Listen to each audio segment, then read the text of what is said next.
Capítulo 6. Avaliação de métodos e motivações equivocadas para deixar e renunciar o pecado.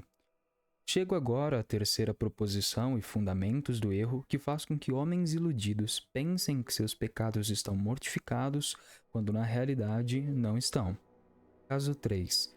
Certo homem pode dizer que supera os dois primeiros, alegando: não apenas me oponho à corrupção e refreio alguns atos exteriores de pecado, mas sou um homem que verdadeiramente deixou seus pecados. É fato que, em tempos idos, fui um homem dado à impureza. No entanto, agora sou casto. Eu era um bêbado antes, porém sou um homem sóbrio agora, e etc. Por isso acredito que minhas corrupções estão mortificadas em mim. Resposta: confesso que é um apelo muito justo que você faz e posso responder-lhe como Cristo disse ao mestre da lei: tu não estás longe do reino dos céus. Marcos 12:34. Contudo, permita-me dizer a você: se não for além e não fizer mais, jamais chegará lá. E para que não se engane e não se iluda quanto a este assunto, vou mostrar-lhe que há várias maneiras pelas quais um homem pode abandonar muitos pecados nos quais outrora era viciado e ainda assim permanecer alheio à mortificação. Considere as 3 perguntas a seguir. Primeiro, você abandona o pecado por um princípio errado? Segundo, você deixa o pecado de maneira errada? Terceiro, você abdica do pecado pelo motivo errado? Dificuldade 1. Se abandonar seus pecados anteriores por um princípio errado, você está alienado da verdadeira mortificação. Posso apresentar 4 exemplos. A.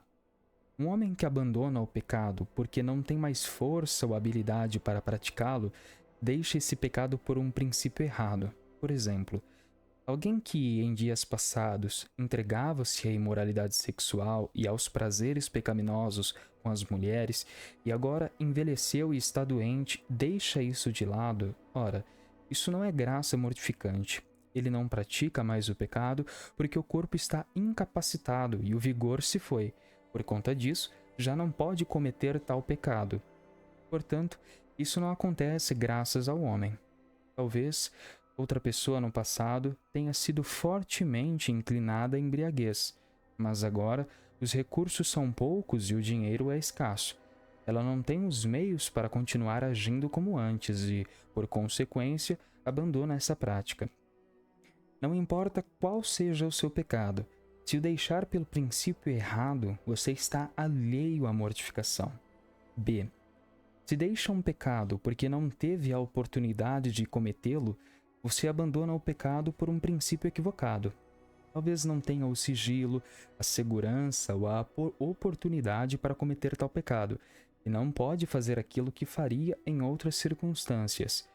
Eis outro princípio errado a abandonar o pecado. C.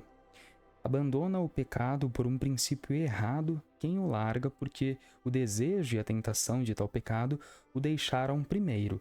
Amado, o diabo nem sempre sugere as mesmas tentações a um homem.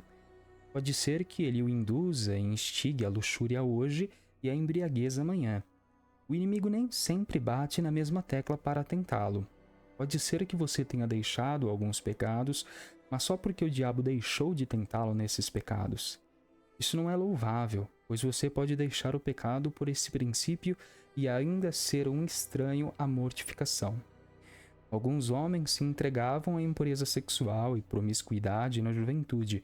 Contudo, na meia-idade, o diabo deixa de provocá-los por um tempo, tornando-os resistentes e relutantes em relação a esse pecado, tanto que não se permitem olhar com luxúria para uma mulher, ou acalentar qualquer afeição impura. Contudo, depois, quando as tentações de Satanás se renovam, são rapidamente seduzidos a correr atrás daquele antigo pecado com a ansiedade e o prazer de sempre. O diabo pode se afastar permitindo que você se abstenha de certo pecado por um longo tempo, mas quando uma nova tentação chegar, você logo cede aos mesmos pecados novamente. Essa não é a verdadeira mortificação. D. Um homem pode deixar o pecado porque sabe que, se não o fizer, os terrores da consciência não o deixarão. Ele refreará e restringirá as corrupções por algum tempo, até que a consciência se acalme e fique em paz, pois está ciente de que ela o acusará e assustará cada vez mais se continuar a praguejar, mentir, trapacear e defraudar em seu negócio, ou a desonrar o domingo, registrando o sermão que ouviu nesse dia em um livro, contudo, escrevendo o contrário no livro do diabo pelo resto da semana seguinte, ou se continuar a buscar a satisfação de suas concupiscências. Assim, nas Escrituras, um homem não mortificado é comparado a um cão que retorna ao seu vômito.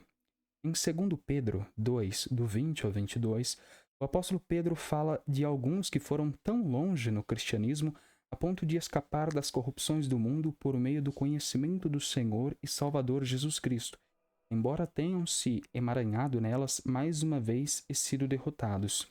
E o texto diz: aconteceu-lhes de acordo com um verdadeiro provérbio. O cão voltou ao seu próprio vômito e a porca lavada voltou a revolver-se na lama. O que Pedro quis dizer com isso? Podemos ver a própria mente de Deus nesse texto. Um homem que deixou o caminho pecaminoso e depois retorna para segui-lo é como um cão que torna ao vômito e uma porca que volta a chafurdar na lama. Ora, você sabe que quando um cão tem indigestão, que é comum nos cães, ele vomita por si só.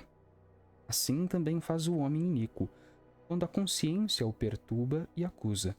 Ele sai e abandona o pecado, porém, como o cão que se livrou da dor, ele volta e lambe o seu vômito de novo.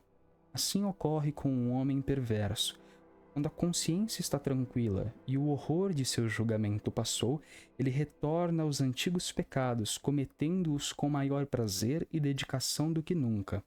Dessa forma, você viu 4 exemplos de como deixar o pecado por fundamentos e princípios errados.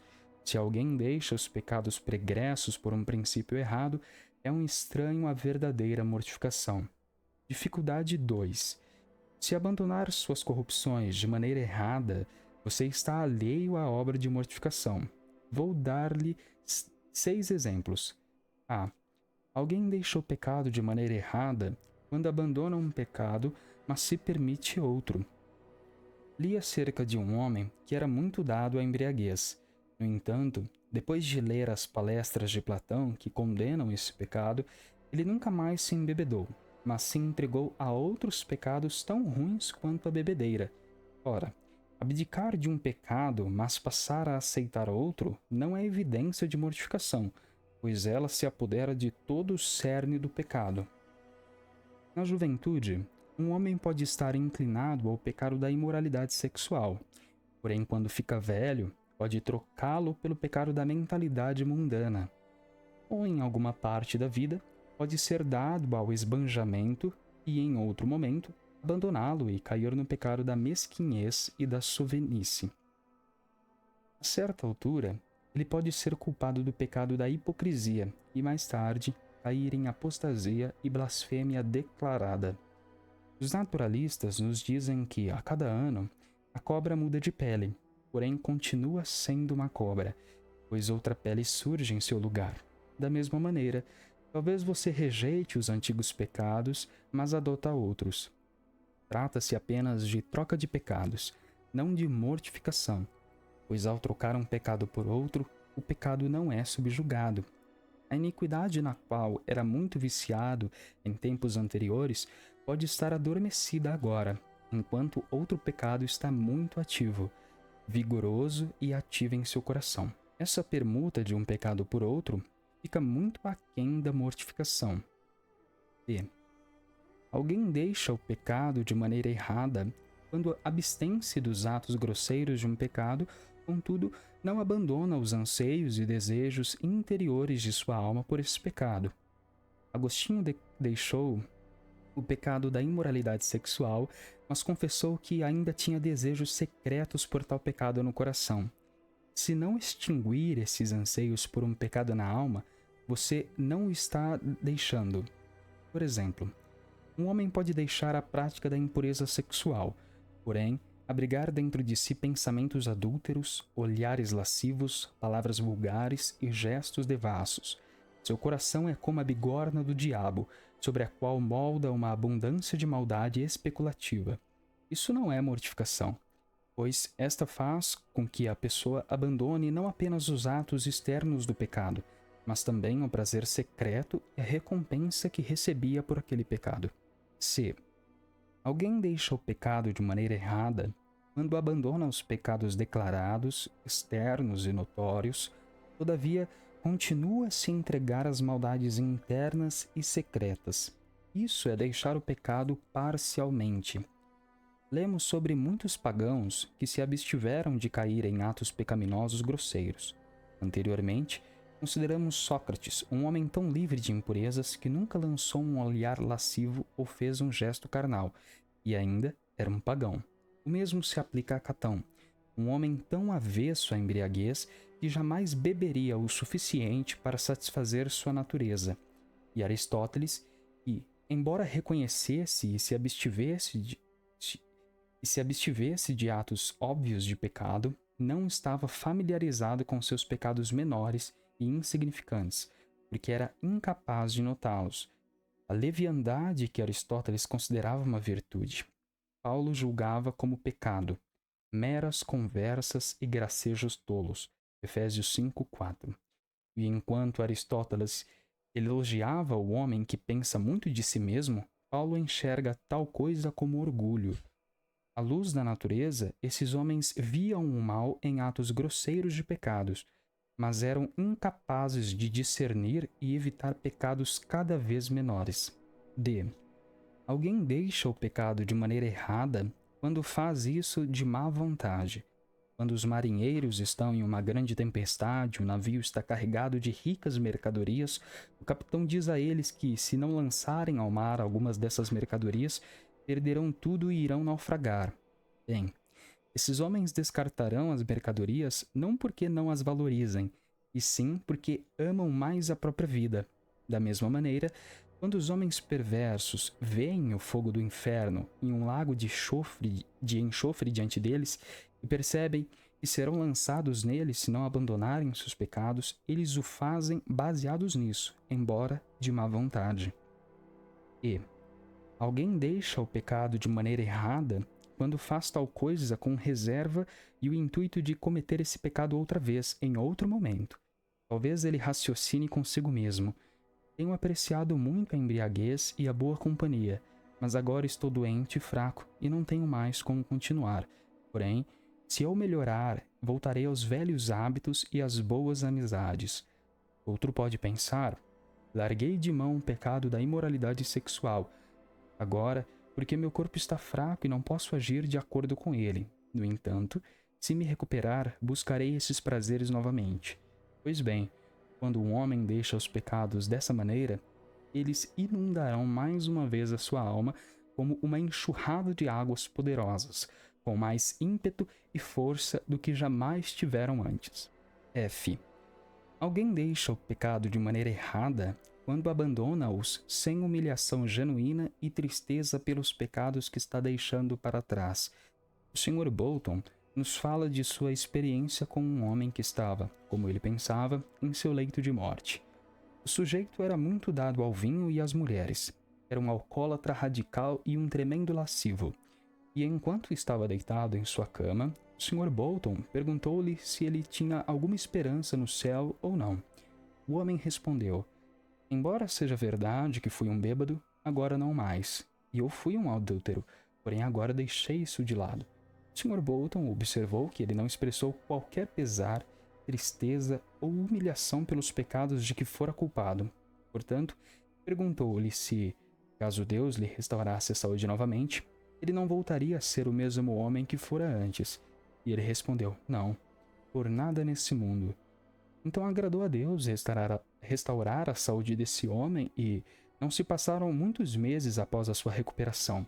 Ele voltou aos antigos pecados tão ardentemente quanto antes. A partir daí, vemos que o simples abandono de um pecado por um tempo não significa mortificação de fato. Embora alguém deixe seus pecados, se não estiver humilhado e entristecido de verdade por causa deles, não estão mortificados. Talvez você também tenha parado de xingar, mentir e assim por diante. Porém, os pecados foram substituídos pela humilhação. O pecado deixou uma cicatriz em você de modo que ainda lamenta e sofre por isso? Se não for esse o seu caso, você não pode ter certeza no coração de que há alguém mortificado. Dificuldade 3. Abrir mão do pecado pela razão incorreta não é prova da graça mortificante em seu coração. É possível que uma dessas 6 razões erradas para deixar o pecado o tenha motivado? A. Um homem pode deixar os pecados para pacificar a consciência. Ele sabe que, a menos que pare de pecar, a paz de uma boa consciência o deixará. Se pudesse continuar pecando sem provocar a consciência, ele não largaria seus pecados, mesmo sabendo que os pecados feriram o coração de Deus. Quando um homem deixa as maldades apenas para que a paz da consciência não o abandone, esta é uma motivação errada e ele está alheio à mortificação. B. Um homem pode deixar o pecado para evitar a punição temporal, não por saber que Deus odeia, mas por saber que Deus pune o pecado. Tal homem deixa de pecar não por causa da depravação e do poder de corrupção do pecado, mas porque é autodestrutivo e é seguido de uma penalidade. Alguns homens se abstêm de práticas sórdidas não porque sejam contra a lei, mas porque a lei pune tais atos. Assim, se você deixar o pecado não porque Deus o odeia, e sim porque ele o pune, eis outra razão errada para deixar o pecado. C. Quando alguém deixa o pecado porque isso desonra seu próprio nome e caráter, não porque seja uma mácula para a glória de Deus, eis outro motivo errado para deixar o pecado. Tal pessoa abre mão do pecado porque mancha sua honra e reputação diante dos homens, e não porque é uma desonra à glória de Deus. D.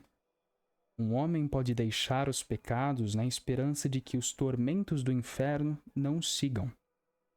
Ele sabe que se continuar em um curso de maldade, os pecados acabarão por encontrá-lo, e ele será tomado pelos tormentos do inferno.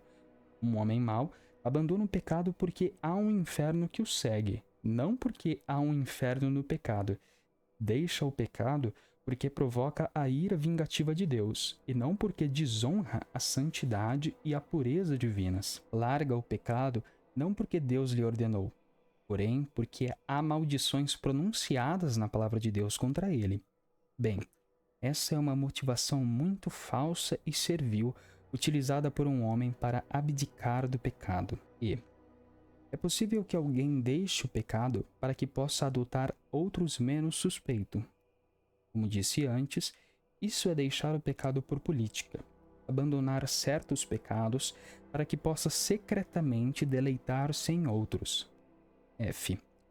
Um homem pode deixar os pecados e se abster de cometê-los apenas para ser considerado um homem santo, irrepreensível e religioso pelos outros. Eu li sobre um que deixou um mau caminho para que o amigo, de quem ele esperava receber uma herança, tivesse uma boa opinião a seu respeito. Um homem pode deixar pecados grosseiros para ser considerado um novo homem, um santo por seus vizinhos, e este é um fim muito enganoso e egoísta. Deixar um mal para que outros tenham um conceito mais elevado sobre ele. Nestes 2 capítulos, termino de descrever os erros que muitos cometem no que diz respeito a este grande dever de mortificação. Ao concluir este capítulo, gostaria apenas de deixá-lo com uma palavra de conforto. Pode ser que as coisas que eu disse tenham penetrado no coração de um homem piedoso e honrado, levando-o a achar que as suas corrupções ainda não foram mortificadas e que abandonou seus pecados a partir de um princípio errado, de uma forma equivocada ou por uma razão imprópria, quando de fato isso não procede. Portanto, para consolo de todos os que são verdadeiros filhos e filhas de Deus, levantem a cabeça com regozijo e alegria se seu coração puder testemunhar que deixaram seus pecados por princípios, maneiras e razões distintas dos praticados por homens iníquos. Você que abandonou seus pecados não por falta de capacidade ou oportunidade, pois tem tantas chances de pecar quanto José teve, mas pelo poder da graça santificadora no seu coração, pode dizer: Abandonei meus pecados não porque minha consciência rosnava para mim mesmo como um cão, lançando os lampejos do fogo do inferno em meu rosto, mas porque o amor de Cristo me constrange, porque Jesus derramou seu sangue, pagando um preço alto por meus pecados, e abri mão de meus pecados de maneira correta. Não deixei um para viver e me permitir outro, pois deixaria todos os pecados com alegria se pudesse. Não largo o pecado por força e constrangimento, pois o Senhor sabe que nunca houve um pobre escravo mais disposto a sair das galés do que eu de sair dos meus pecados. Jamais existiu um pobre prisioneiro mais disposto a sair da prisão do que eu a deixar minhas iniquidades. Nunca houve um mendigo humilde nas ruas que estivesse mais disposto a sair de seus trapos e vestir-se com roupas finas do que eu a me separar de meus pecados, pois para mim eles são como trapos de imundícia, a fim de me vestir com as longas vestes da justiça de Cristo. Ó pobre alma, cujo coração pode dar testemunho de que esse é o seu caso, não vá para casa com um coração triste, pois você está em uma condição feliz. E se pode dizer, seu coração como testemunha, e deixou o pecado por uma razão correta, não porque é uma maldição contra as concupiscências, contudo uma ordem contra elas, e abandonou o pecado não porque é contra a justiça vingativa de Deus, todavia contra a santidade e a pureza de Deus, não porque exista um inferno para o pecado, mas porque existe um inferno no pecado, por causa da depravação e impureza do pecado, e não por causa da penalidade e natureza destrutiva dele. Se este for o seu caso, pode erguer a cabeça com alegria e seguir em frente com um mar de consolo no coração de que Deus o levou a um estado mortificado. Assim, nestes 6 capítulos, mostrei-lhe muitas verdades importantes a respeito dessa grande doutrina da mortificação. A partir de então, começarei a dar-lhe algumas orientações gerais sobre como cumprir este dever de mortificação. Não instruções específicas de como mortificar cada pecado em particular, pois isso seria um trabalho muito tedioso a realizar. E sim conselhos gerais de como mortificar qualquer luxúria. Depois disso, tratarei de alguns casos específicos de consciência, tal como se um homem pode cair em pecado após subjugá-lo, dentre outras questões.